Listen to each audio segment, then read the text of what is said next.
ముఖ్యంగా జనసేనకు సంబంధించినటువంటి యాక్టివ్గా పనిచేసిన వాళ్ళ కుటుంబం, మరీ ముఖ్యంగా రాధారంగా మిత్రమండలి వాళ్ళు సభ్యులు కావటం నాకు చాలా దగ్గరగా, వాళ్ళందరూ కూడా మా కుటుంబ సభ్యులే. విషయం తెలుసుకునేసరికి మాకు చాలా సమయం పట్టింది. అసలు ఏం జరిగిందని చెప్పని పూర్తి వివరాల్లోకి వెళ్తే, అతన్ని ఒక మర్డర్ కేసులో ముద్దాయి అని చెప్పని అతన్ని తీసుకొచ్చి దాదాపు వారం 10 రోజుల పాటు స్టేషన్లో ఉంచారు, కోర్టుకు అప్పగించలేదు.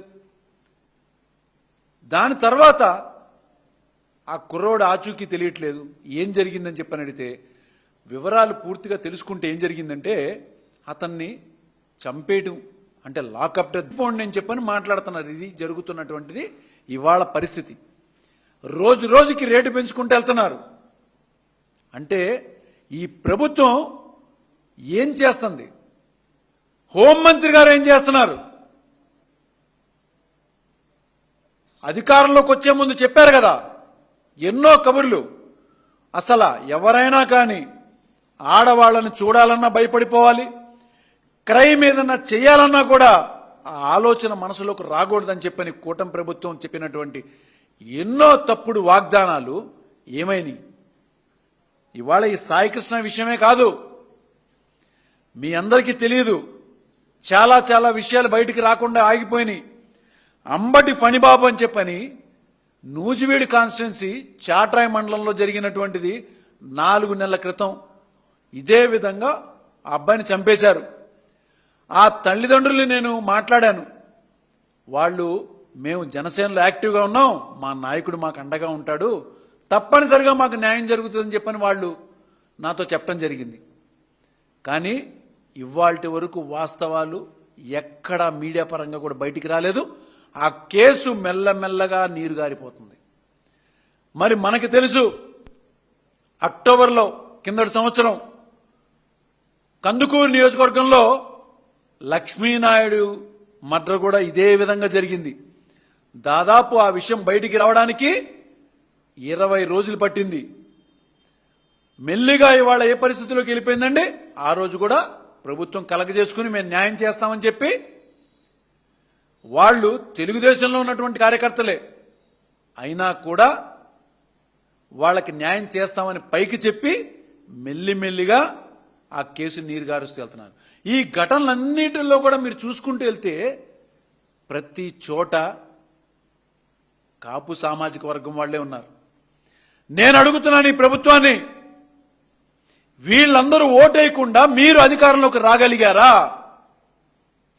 గతంలో మీరు చేసినటువంటి అరాచకాలు, అంటే రంగా గారి దగ్గర నుంచి మీరు చేసినటువంటి ఇబ్బందులు కానీ, మోసాలు కానీ, అరాచకాలు కానీ మా మధ్య మీ మధ్య ఒక వైరంలాగా ఉంటే, లేదు ఆ తప్పులన్నింటినీ మర్చిపోండి,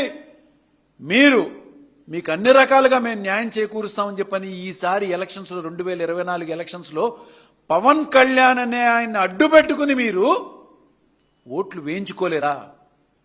మరి ఏంటి అరాచకాలు? ఇటు పక్క మా సామాజిక వర్గం మీద జరుగుతున్నటువంటి ఈ దాడి ఒక రకంగా ఉంటే, మీకు అన్ని రకాలుగా న్యాయం చేకూరుస్తానని చెప్పి పవన్ కళ్యాణ్ గారు మరి భరోసా ఇచ్చి మరి ఈ కూటమి ప్రభుత్వంలో కలిపి తెలుగుదేశానికి మద్దతుగా తీసుకెళ్లారే, మరి ఆయన కూడా ఎక్కడ స్పందించడం లేదు. ఇంతటి ఘోరాలకి ఇవాళ జరుగుతున్న పరిస్థితి ఏంటంటే, ఎక్కడికక్కడ కేసుల్ని నీరుగార్చడం, మళ్ళా మాట్లాడతాం, సెటిల్మెంట్లకు మాట్లాడటమా? అంటే ఏం చేయదలుచుకున్నారు మీరు? కాపు సామాజిక వర్గాన్ని వాడుకోవడం ఓట్లకి, చివరికి కేసుల్ని నీరుగార్చడం. మీరు ఈ చిన్న చిన్న కేసులు నీరుగార్చడం మీకు ఎంత ఎడం చేతి పని మీకు. ఎందుకంటే రంగా గారి కేసునే సిబిఐ దాకా వెళ్తే మీరు నీరుగార్చేసి సాక్ష్యాధారాలు లేవు అని చెప్పని కేసు కొట్టేయించగలిగారే మీ అధికారాన్ని అడ్డుపెట్టుకుని. ఇవాళ ఈ చిన్న చిన్న వ్యక్తులు ఎవరైతే నమ్మి ఈ అధికారంలోకి వస్తే మా అందరికీ న్యాయం జరుగుతుందని చెప్పి నమ్మి మీకు ఓట్లేసి ఇవాళ ప్రాణాలు కోల్పోతున్నారు. ఎంతకాలం ఈ యొక్క దుర్మార్గాల్ని మీరు దాచిపెడతారు? తప్పనిసరిగా మీరు ఎలాంటి ఒప్పందాలు కుదుర్చుకున్నా మీరు దీనికి సంబంధించినటువంటి పోలీసు వ్యవస్థని మీ అవసరాలకి అధికారాన్ని వాడుకుంటూ ఇలా దారుణాలు చేస్తారని చెప్పని మేము ప్రశ్నిస్తున్నాం. ఇంకెంతకాలం మీరు చేస్తున్నటువంటి అరాచకాల్ని, దీనికి చరమగీతం పాడే సమయం దగ్గరకు వచ్చిందని చెప్పని మేము చాలా స్పష్టంగా తెలియజేస్తున్నాం. వైఎస్ఆర్ కాంగ్రెస్ పార్టీ తప్పనిసరిగా ఈ యొక్క బాధితుల కుటుంబాలకు అందరికీ కూడా భరోసా ఇస్తుంది. వీళ్ల తరపున రానున్న రోజుల్లో మేము అన్ని రకాలుగా న్యాయ పోరాటం చేస్తాము. వాళ్ళకి న్యాయం జరిగే దిశగా ఇవాళ కాకపోయినా రేపు వైఎస్ఆర్ కాంగ్రెస్ పార్టీ అధికారంలోకి ఉన్నటువంటి నాయకులు కానీ ఈ బాధిత కుటుంబాల దగ్గరికి వచ్చి పరామర్శించినటువంటి సందర్భాలు కూడా లేవు. ఇంకా వాళ్ళ నాయకుడు ఎక్కడ స్పందిస్తాడు? కూటమి ధర్మంలో ఈ యొక్క కాపు సామాజిక వర్గం పూర్తిగా బలైపోయిందని చెప్పని ఇవాళ నేను చాలా ఘంటాపదంగా చెప్పగలుగుతున్నాను. ఎన్ని సందర్భాలు, ఎన్ని సంఘటనలు. ఎలా ఉంది అంటే ప్రత్యక్షంగా కానీ చంద్రబాబు నాయుడు గారు అన్నారు కదా, ప్రత్యక్షంగా కానీ పరోక్షంగా కానీ వైఎస్ఆర్ కాంగ్రెస్ పార్టీ వాళ్ళని దగ్గరకు రానివద్దన్నారు. బానే ఉంది, మీకు మా మీద కక్ష ఉంది, మీరు తీర్చుకుంటున్నారు.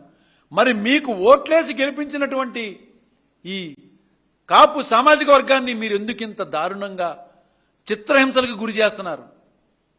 తిడుతున్నారు, కొడుతున్నారు. పదవులు ఆశించి మీకు కూటమి ధర్మంలో ఉన్నటువంటి ఇవి జనసేన కార్యకర్తలు ఎవరికి ఎక్కడా కూడా పదవులు ఇవ్వకపోగా ఇవాళ చివరికి చంపేసేసి ఆ కేసుల్ని కూడా మీరు మాఫీ చేసే దిశగా సెటిల్మెంట్లు మాట్లాడుతున్నారంటే ఏమనుకోవాలి? పడే దిశగానే మా యొక్క ప్రయత్నం తప్పనిసరిగా ఉంటుందని చెప్పని నేను తెలియజేసుకుంటున్నాను.